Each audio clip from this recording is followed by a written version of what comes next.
I find it kind of fascinating looking at trends. For example, I was thinking about lava cakes. Oh, right. So, lava cakes were an invention of this French chef, Michel Bras. He invented it in 1981, and it ended up being on the menu at Chili's in 1998, Wow. which is so, That's like trickle down effect, right? It's yeah, so that's interesting. how long it takes.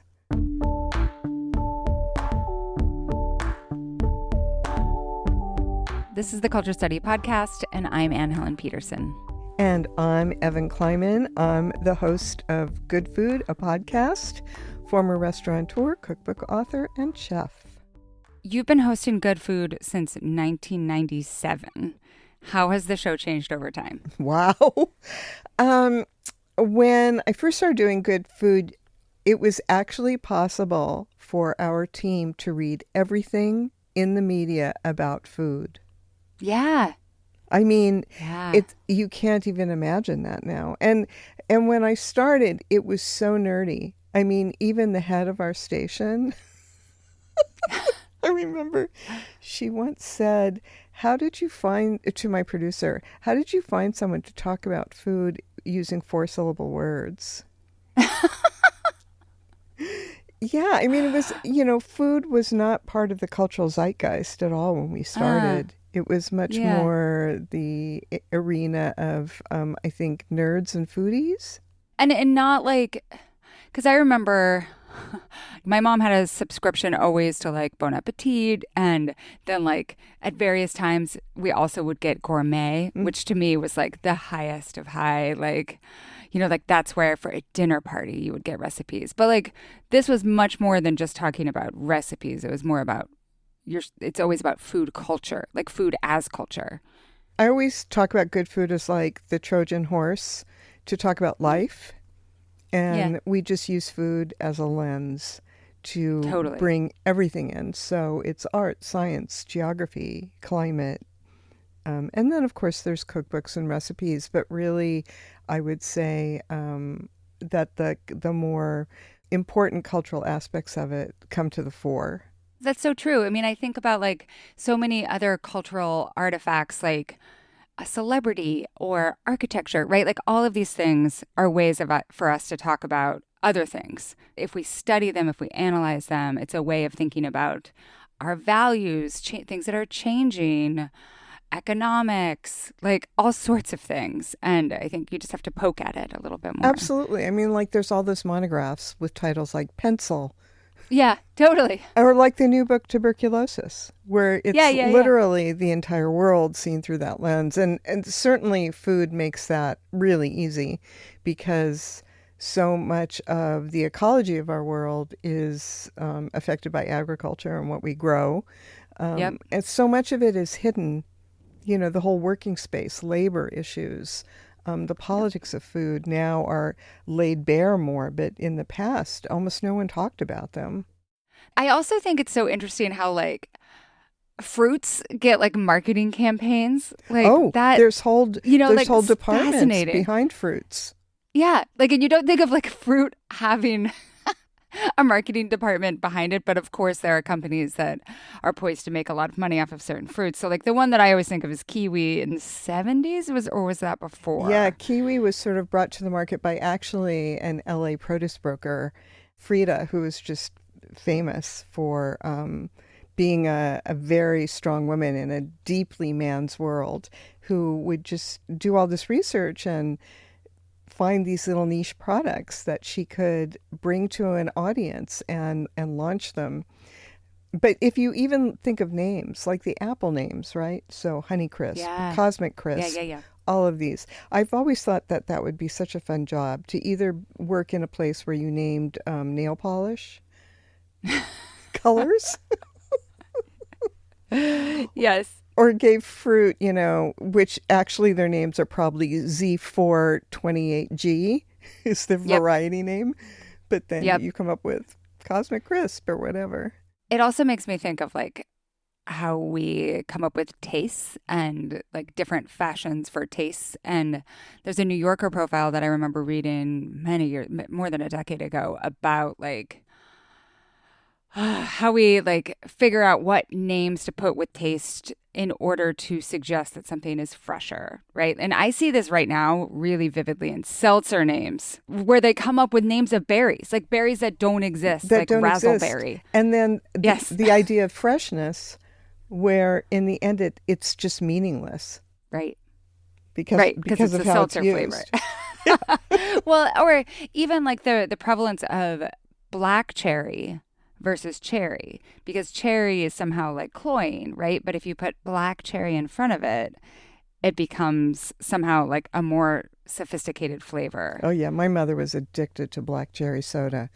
But what about blue raspberry? To me is inexplicable. I'm not young. I'm not young enough to have understood blue raspberry. Oh, so I think blue raspberry is all about the fact that kids love having many different colors in a Skittles pack or whatever flavor, right? So like whatever candy, they want more colors because that's how you like sort and make it last longer and take pleasure in it. Like I have lots of memories. I love candy, so I have a lot of I do this myself still, but also I have kids in my life who are always like when I say, "Oh yeah, here," like they know I have a candy drawer and so they come over and they're like, "I want one of each color."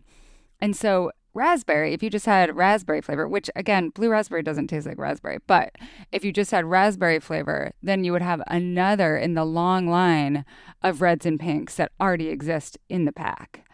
So how do you add blue? I love that. I love the way that they ask you for each color. So it's a way of eating your colors, but Yes. in a different way. Yes. You know how they tell us to be healthy, you should eat your colors. You always got to eat the green Skittles. Yeah. You still got to do it, even though no one likes it. And then I think it's also a way to get more, right? Because you're like, well, I gotta have like at least one of each color, so you have to give me at least 5 jelly beans, if not 2 of each color. So it's a very savvy strategy. Very savvy. Okay, so we should get into our questions. We're going to go all over the place. This first one I think is particularly well suited to you. So this comes from Becca. What is the typical pathway that a food trend takes on its trendiness trajectory, and how long does it take? I work in corporate food service, think of companies like Aramark and Sodexo, and we are now getting requests for burrata bars at every catering event. I mean, we all love burrata, but I'm so tired of burrata. Wasn't it an upcoming trend like 8 years ago now?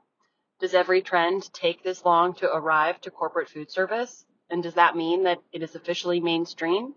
I could give other examples: smash burgers, cold brew, rocket salad, etc. I think that's so interesting because I would say that by the time a trend hits mainstream, it's no longer a trend. And Right. corporate food service in particular is often playing catch up because the clients who are often risk averse, like middle managers who have been assigned to create a menu, they don't want to make a mistake, right?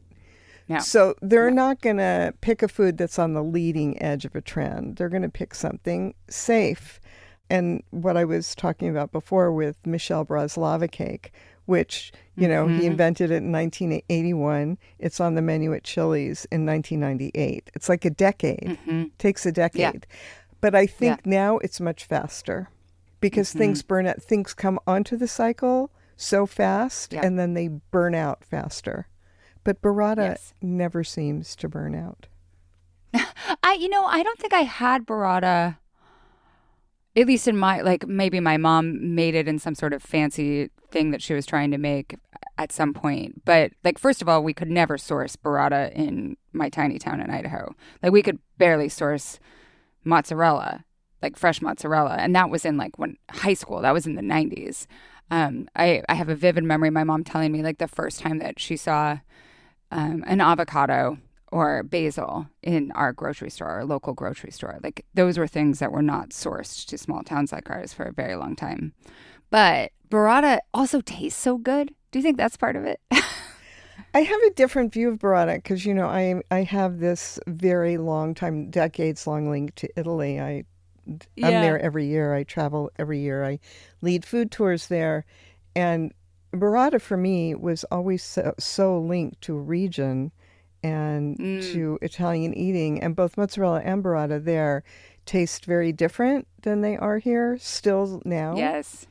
And I'm not a huge fan of it everywhere. I'm a fan of it on a plate with a knife and fork and good bread, but not atop everything. Why does it need to be atop everything? Because it's cheese. And that's what Americans know what to do Oh my with gosh, cheese. it's too much.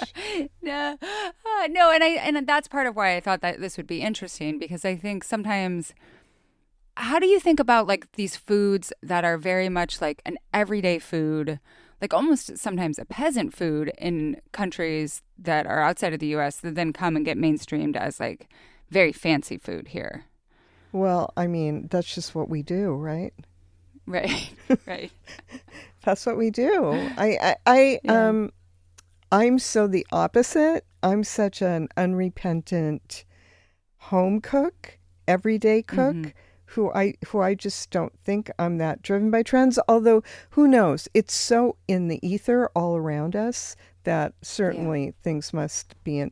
But if you take something like beans, I bought like 40 pounds of beans during the pandemic. The good beans, the Rancho Gordo beans that are, Oh, yeah, same. Both Melody and I are members of the Rancho Gordo Bean Club. 25,000 people on the waiting list to get into that club. Crazy. Crazy. It's crazy. Crazy. And every once in a while, I'll go to a restaurant and I'll be like, what are they doing with beans? And they'll do some insane thing. First of all, not cook them enough, like they're al dente. Like, who wants an al dente bean? And I'll be like, why? Why is this happening? Do you think they just don't know how to cook the bean right? No, I think it's an absolute choice. Interesting. But, I'm in LA, and the jockeying for customers is like real here. And not an easy moment right now. And Okay, our next question about food trends is broad, but also is very TikTok centric. So I'm glad that we have you as our guest to talk about this. This comes from Emily. I've been seeing a ton of recession meals content lately. While I appreciate that food has gotten more expensive, it feels like there's something deeper going on here, especially when it's influencers shooting in a spotless kitchen and finding its way to my white, dank, affluent For You page. Is this some content farming cosplay of poverty? Actually helpful? Just part of the recession vibe shift? What's going on here? I found this so interesting, this question. Yeah. Mostly because how different my TikTok is from hers. So the recession meal stuff I'm seeing are mostly single moms trying to feed their kids. So not cosplaying at all. And I would say most of the recession stuff I'm seeing is either reality-based, that people are really being pressed. Yep. Or it's fear. I think it's a way to have control over something when you may feel that your world might be spinning out of control, or you see maybe something coming down the pike at you and you're not sure what it's going to be, but this is one thing that you can control. Absolutely. And I think, there's one, and we'll put the link to it in the show notes, that I was watching where she really references, like, now I understand why my grandma hoarded all of these beans and all of these, like, and was like so into canning. And I think sometimes if you have a grandma in your life or a relative in your life whose life was really deeply affected by poverty and lack in some way, whether it was from the Depression, which I think a lot of us in America have a relative who was that way, or in a different situation, like that's in your bones. Like there's like something that can be activated. And I also think there's something about it's somehow linked with a return to whole foods, because if you look at recession meals, you can go two ways. The stuff that's cheapest is the ultra processed stuff, right? Yep. The processed meals that you can just buy, whether they're frozen or they're in a bag somewhere or in a pressure pouch. Very convenient and inexpensive. But the most inexpensive thing is to make your own food. And what's so interesting about the performative aspect about TikTok is we love watching it. I have no idea what the ratio is of watchers to makers. But I'm sure it's a dramatic fall off. And Yeah. every time sort of the economy starts to get a bit difficult and people start making recession type meals, I think what they're really doing is going back to the kitchen, which I applaud. The cosplay aspect of it that the listener spoke about, I find, like she does, that to be fairly disconcerting. I do think that it's maybe, as you identified, like that person understands that that's the sort of content that people want. So even if they themselves are not necessarily needing to make thrifty meals, they understand that thrift is compelling in this moment. But who would you rather take thrifty advice from? Somebody I know. Somebody whose kitchen looks like they clearly don't need it, or somebody who's in a kitchen that looks less aspirational?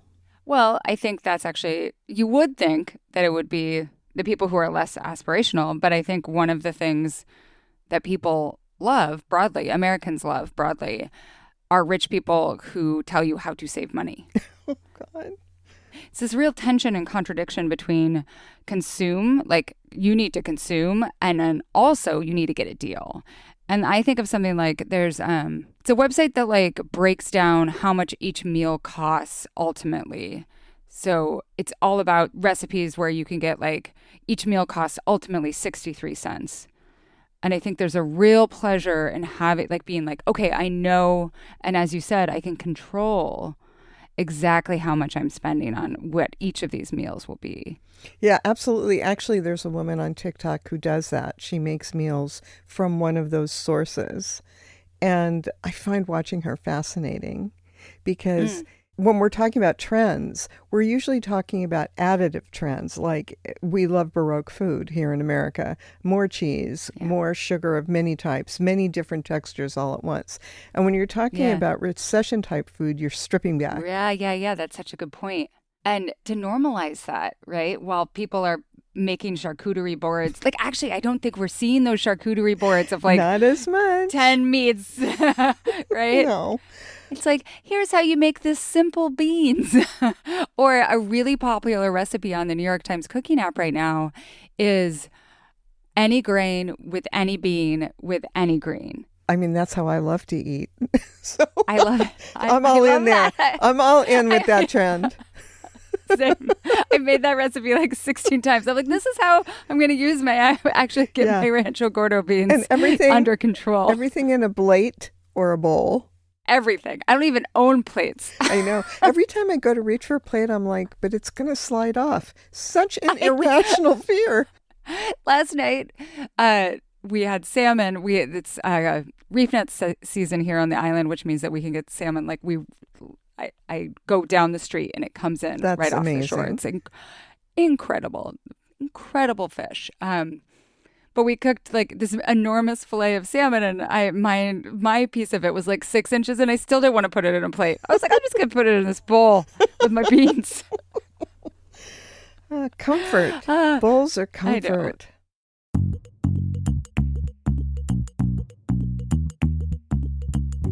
Today's episode is brought to you by OneSkin.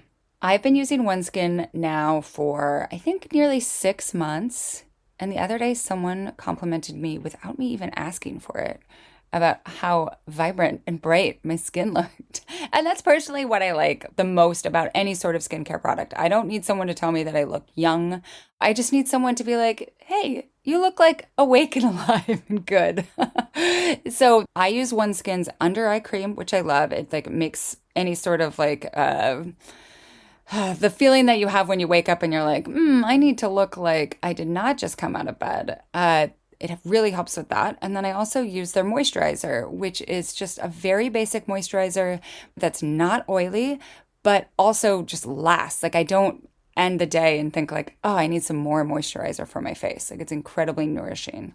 The thing that makes it work is they have this patented OS1 peptide, the first ingredient proven to target senescent cells, the root cause of wrinkles, crepiness, which I definitely have, and loss of elasticity, all key signs of skin aging, with results validated in 5 published clinical studies. They're also certified safe for sensitive skin. So if, like me, you find that other things just like do not work or make your skin flare up, like that has not been a problem at all.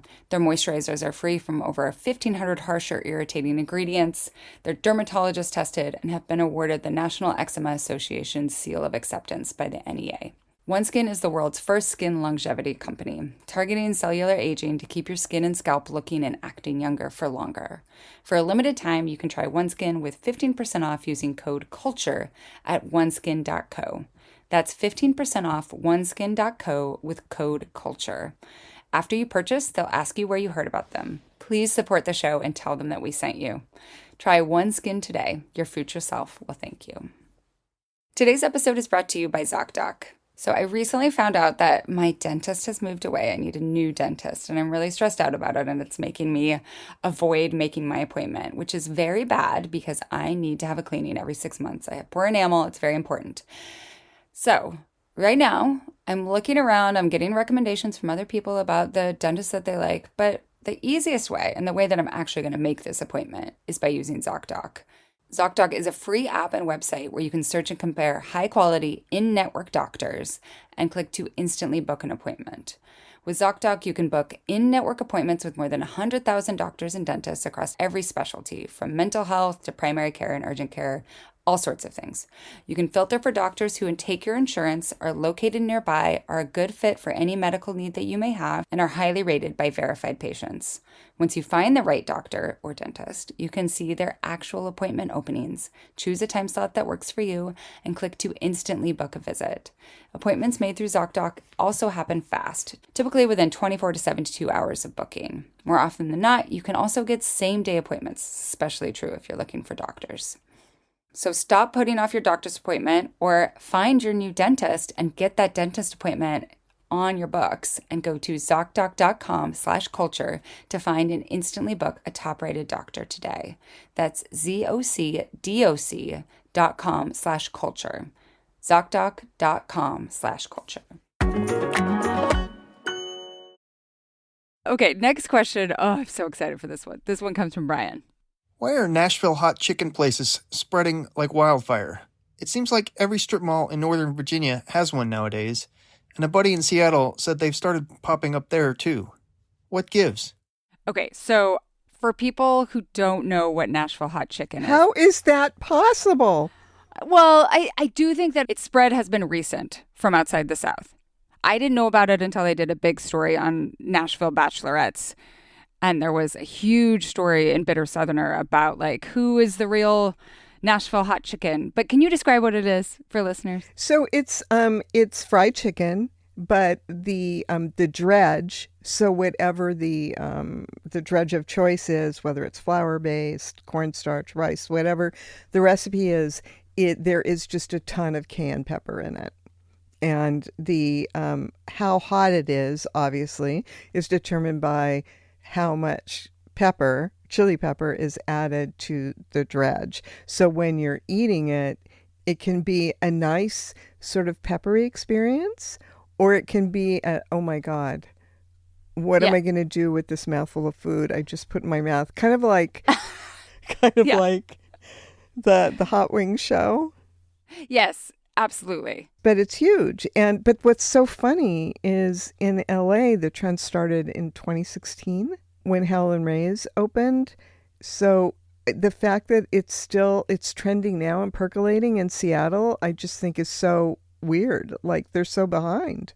Well, but in the idea that it's now like almost like in strip malls in Virginia, you know what I mean? It's democratized. It's like it's being franchised. Yeah. And my theory, so it became like the hot chicken in Nashville became part of the thing that you did when you went to Nashville for like a weekend, like a cool 36 hours where you do all the things that people do on bachelorette parties or bachelor parties, or if you're there just to not do those things, just to spectate in that way. And so I think it became like something that people were familiar with. And once you have that familiarity, then it opens up the taste profile. But I was talking to a friend of the pod, Amanda Mull, yesterday about a piece that will be out by the time that this pod comes out that she just wrote for Bloomberg about how Southern tastes, Southern trends like this are spreading much more broadly across the United States.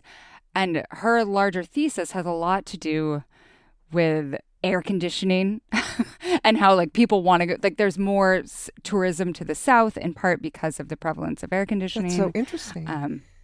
Yeah, there's this, it's really complicated, but like I thought that was like that this is part of a larger spread of ideas, food, culture, like the Southernification of the United States, and politics are involved in this too. Like this is part of the reason why so many students from across the United States are currently attracted to SEC schools, because it represents like this opportunity to somehow be part of like real America, which of course is false. And that's so interesting because in my mind, Nashville chicken out of its home is like a stunt food once it gets to the hottest levels. And when I think of stunt foods, I think of bro eating and bro cooking. So on social media, you know, who can eat the hottest, who can get blown out the most.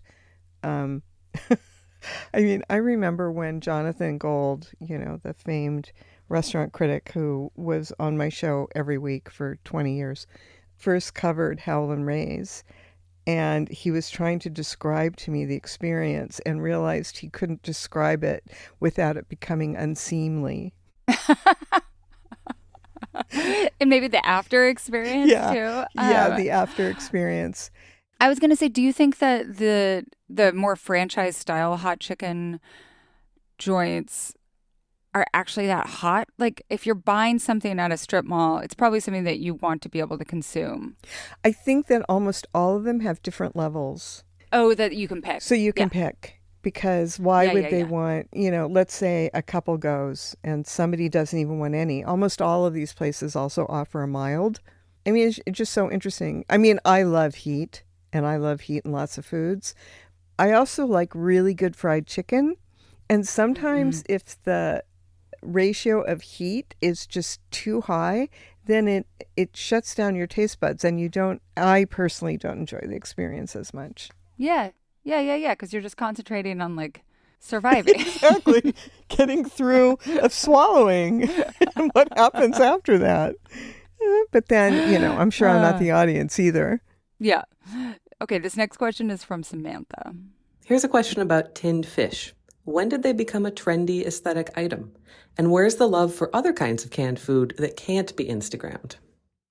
I have such a vivid memory of tins of kippers that my dad would eat. And I would remember the Mr. Yuck stickers that were like, this is poison? No. So it was like a frowny face. And parents would put them on like items in the kitchen that were poisoned to try to make sure that kids understood, like, this is bad, you will die if you consume this.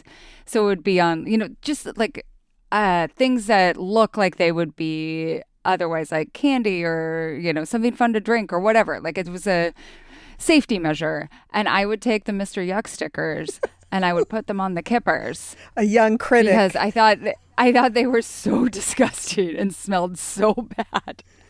But now kippers, which like my dad grew up eating in part because he grew up in like you know, lower middle class Minnesota home, and his dad ate them. Like now, like you can get, you know, the fancy kippers with the fancy tins and all that sort of thing. What's your thoughts on this? Well, I'm a big consumer of tinned fish. I've always loved sardines, but the trendiness and co-packing of it kind of bothers me. I'd rather buy from a producer than a marketer. Cue the haters now.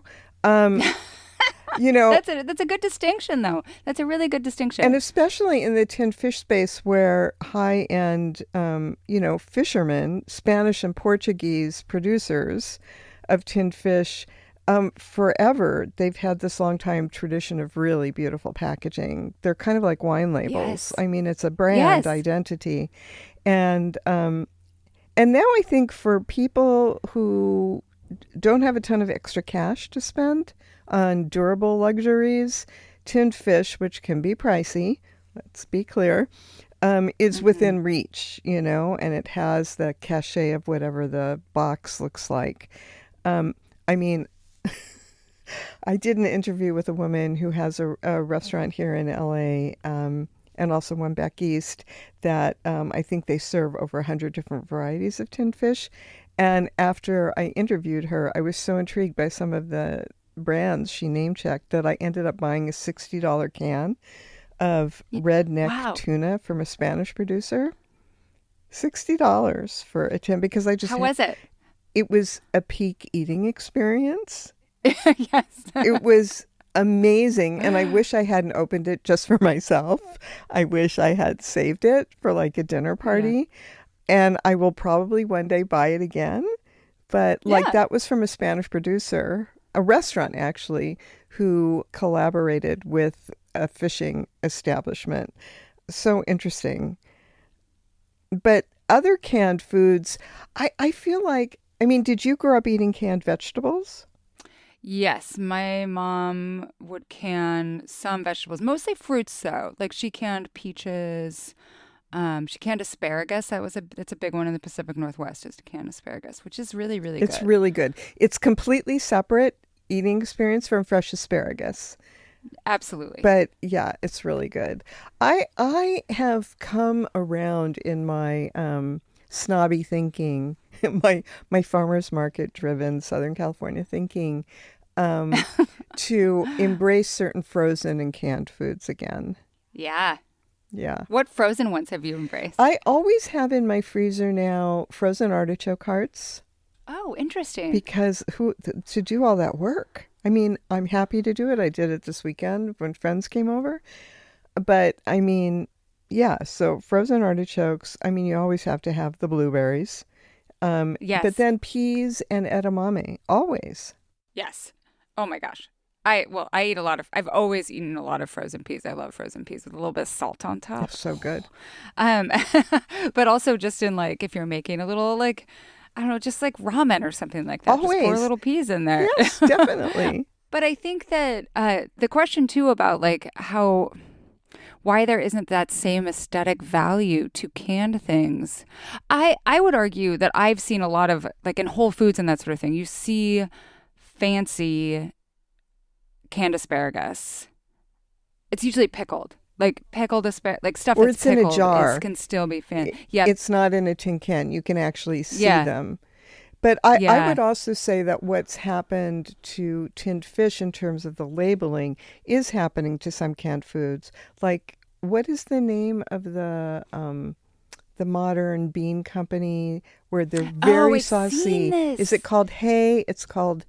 We need to have somebody. We'll find it and put it because I can picture it in my head. They're all over at Whole Foods, and it's they add one spice to a bean, so it's garbanzo beans with lemon, right? Something that makes it seem very fancy. No, but I think they go beyond that. They actually create sauces. Oh, it's called Heyday Canning Company.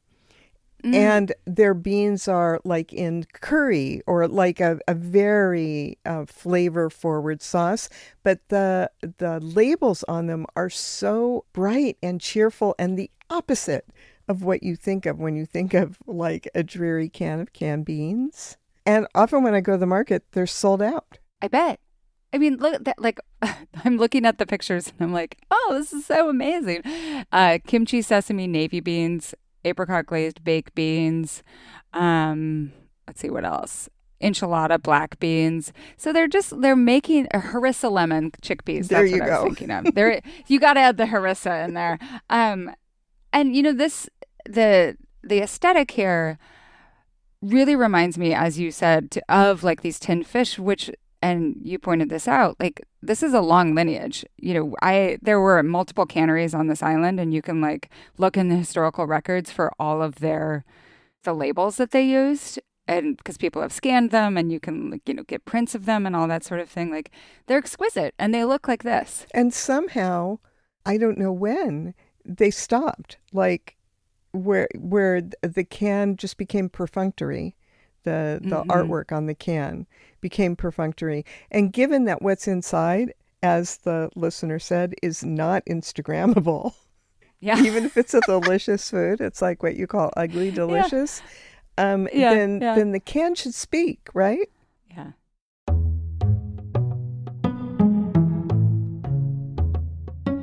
Today's episode is brought to you by Blueland. I've recently become a little bit more aware of how many microplastics are in basically everything that we touch, eat, clean with, all sorts of things. And while I know I can't eliminate them completely, it is soothing, nice to think about using cleaning products that do not have them at all. That's why I've made the switch to Blueland across all my cleaning products around the house. Their products meet the highest standard of clean. They're effective yet gentle on my family and on the planet. Blueland was also named an EPA Safer Choice Partner of the Year. From cleaning sprays and toilet bowl cleaner, that's my personal favorite. I love just putting the little cleaner in there, letting it be, and then coming back and scrubbing. To dishwasher and laundry detergent tablets, Blueland's formulas are 100% microplastic free, made with certified clean ingredients, free from chlorine, bleach, and harsh chemicals that are safe to use around my family, my pets, myself. I love not having to choose between the safe option and what actually gets my house clean. I've recently been using the laundry tablets a lot. They work incredibly well.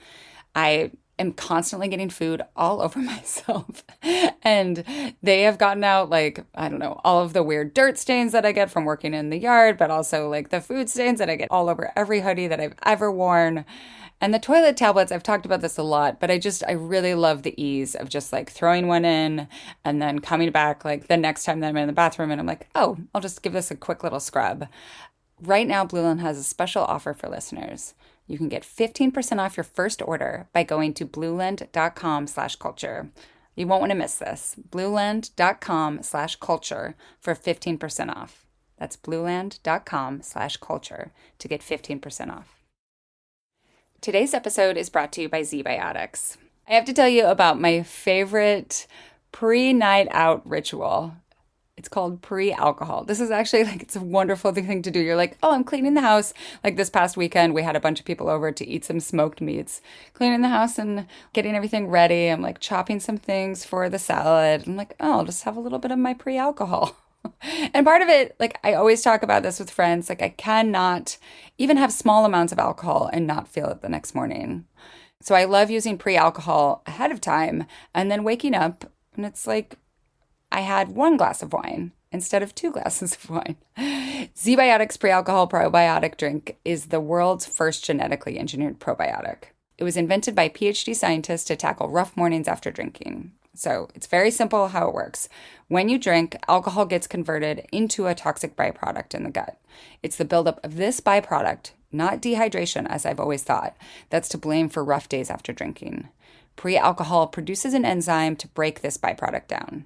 So you take it before your first drink of the night, and then you drink responsibly. Then you'll feel your best the next day. I'll also say that I heard about pre-alcohol many months ago. And I was it was very dubious. It's this seems a myth, something that people say works or that you get sold on Instagram or something. But it actually really works. I've used it several times. We fight in our family over who gets to use it on a particular weekend. No matter what you're doing this fall, whether you're smoking meats and having people over to eat them like we did, or if you're just hanging out with friends, don't forget ZBiotics pre-alcohol probiotic drink. Drink a pre-alcohol before drinking and enjoy great days after celebrating all season long. Go to zbiotics.com/culture-study to learn more and get 15% off your first order when you use Culture Study at checkout. ZBiotics is backed with a 100% money-back guarantee, so if you're unsatisfied for any reason, they'll refund your money, no questions asked. Remember to head to zbiotics.com/culture-study and use the code CULTURESTUDY at checkout for 15% off.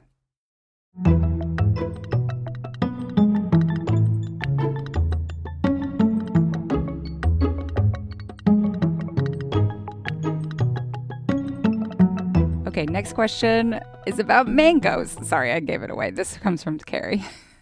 I have adult onset severe mango allergy, which was pretty disappointing to miss out on delicious mangoes, but I thought at least pretty easily manageable.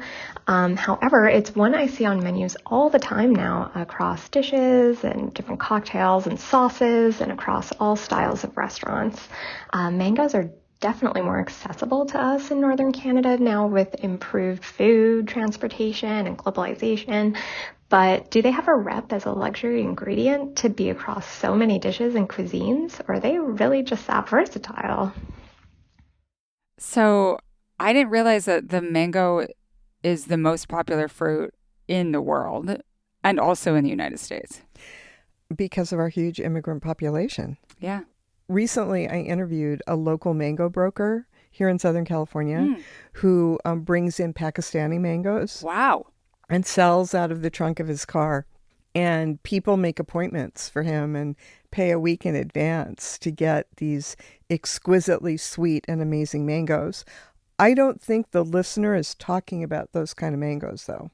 No. First of all, I am amazed that there would be a mango food trend. I mean, you know, when I think of single food trends, I think about, first of all, I think they're odd and inexplicable how they spring up. But first it was eggs on top of everything. Do you remember that? Uh-huh.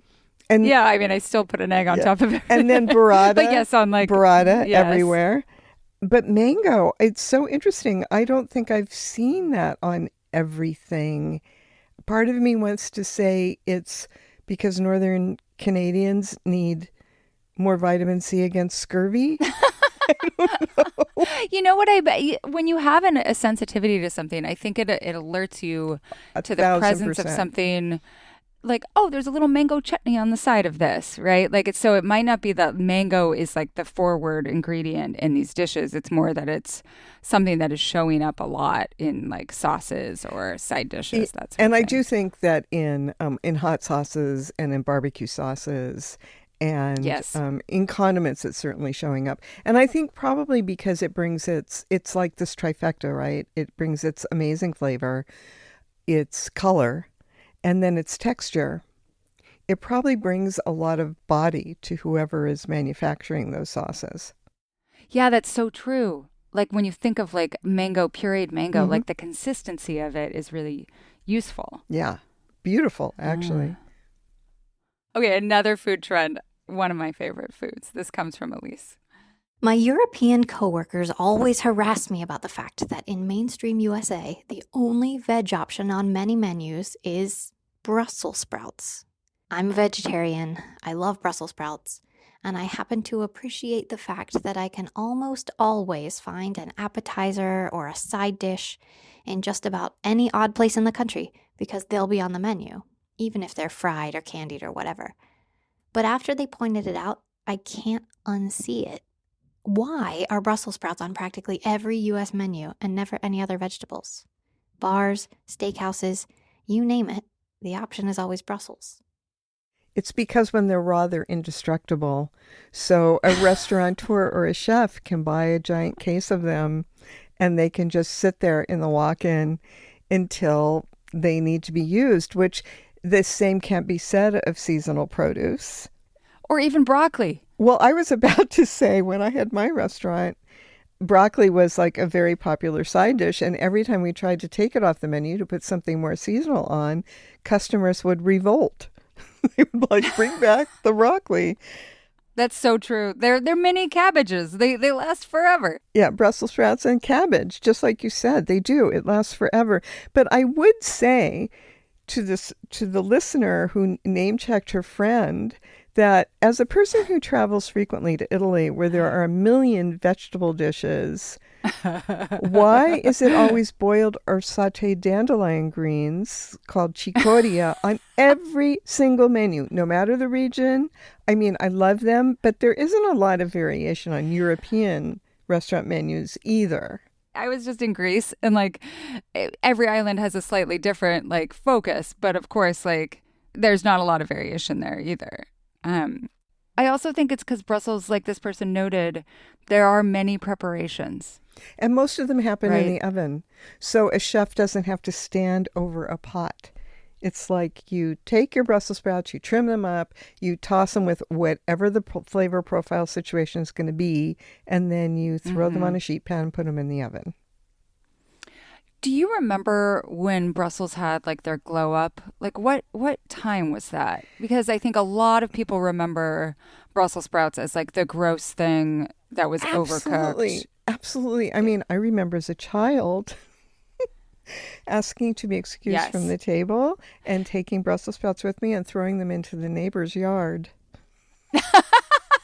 That's great. Maybe the early 2000s, I want to say. Yeah, I feel like that's it. Yeah. I certainly never ate them as a kid, and now they're probably my favorite vegetable, tied with broccoli. And also, I never remember them being in the markets all year round. Now they're almost all year round. Before, it was very much a Thanksgiving food. And at the farmer's market, how they display them on like the full stock. Yeah. That's so awesome. Which are great because like the little ones are very like they taste really great, but it's also a lot of work to cut them all off of the stalk if you've never done it. Yeah, but they're fresher. And when they're fresher, they cook so much faster. Well, I could talk for a million years about the farmer's market and why it's such a wonderful thing. Okay, I have to interject. Do you know the thing about Brussels sprouts, though, that what we eat today is not the same as what we were eating 20 or 30 years ago, and that Brussels sprouts farmers have been selectively breeding it over the years to breed out the bitterness. So they actually today taste much better than they did when we were younger. That completely makes sense. Mm-hmm. Yeah. I'm so glad I got to contribute that fun fact. Well, and also when you cook something like to an oblivion. In boiling water with a little salt. it just, and then like the smell. You put some Velveeta on it. Oh, the smell is so bad. So bad. Whereas I just I quarter them and then I like pan fry them with a little olive oil and a little sea salt and red chili pepper flakes, and I could eat that every meal. I'm such a suggestible eater that I am now going to have to go buy Brussels sprouts in August. Okay, next question mystifies me. This comes from Anne. Why do dessert shops go through such intense boom and bust trends? We had a zillion cupcake shops, then they nearly all closed, and we got a zillion frozen yogurt shops, and now it's giant cookies like Crumble and Chip City. What is it about desserts specifically, and why can't a town just have one cupcake shop, one froyo shop, and one cookie shop simultaneously? I love this. Well, capitalism. The reason is capitalism. Yeah. Don't you think dessert is also kind of spectacle? It's spectacle. I think for a lot of these very focused dessert shops, you also don't need to build out a kitchen in the same way and with the same expense. So given that most of these shops are probably hedge fund driven or investor driven, not so much individual startups, it's something that can spring up really quickly.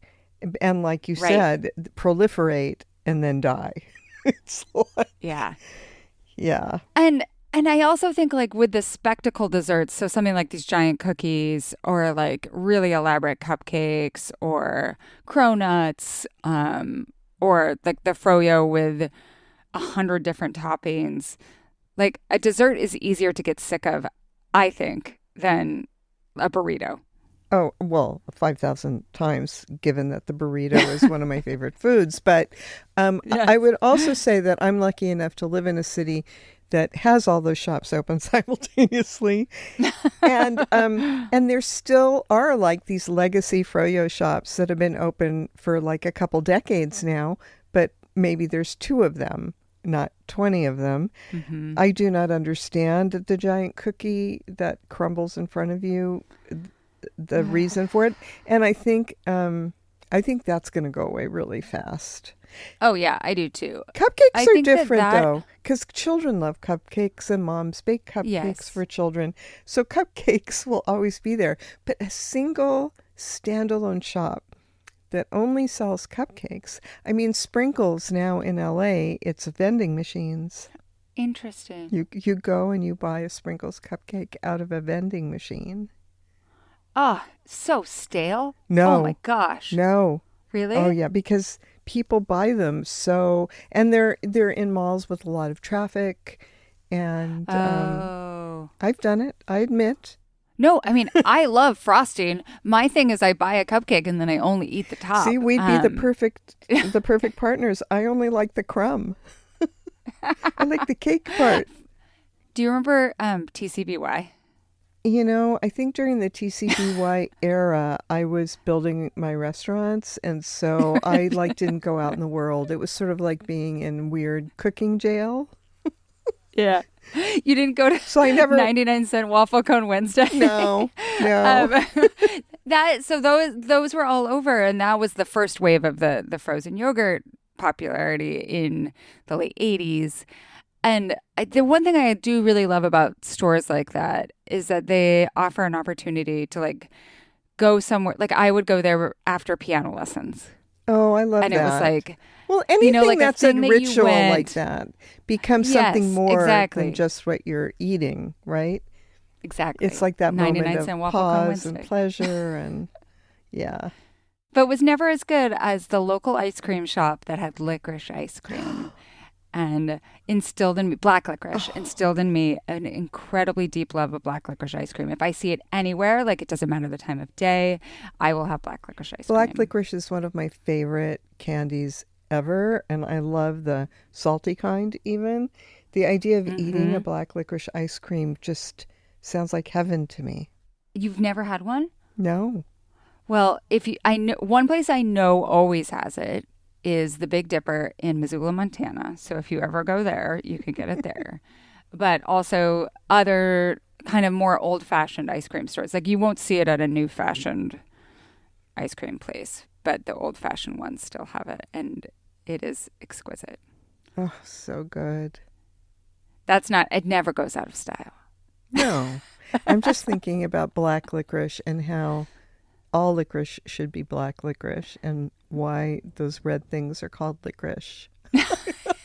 Sorry, well, my brain went off on a tangent.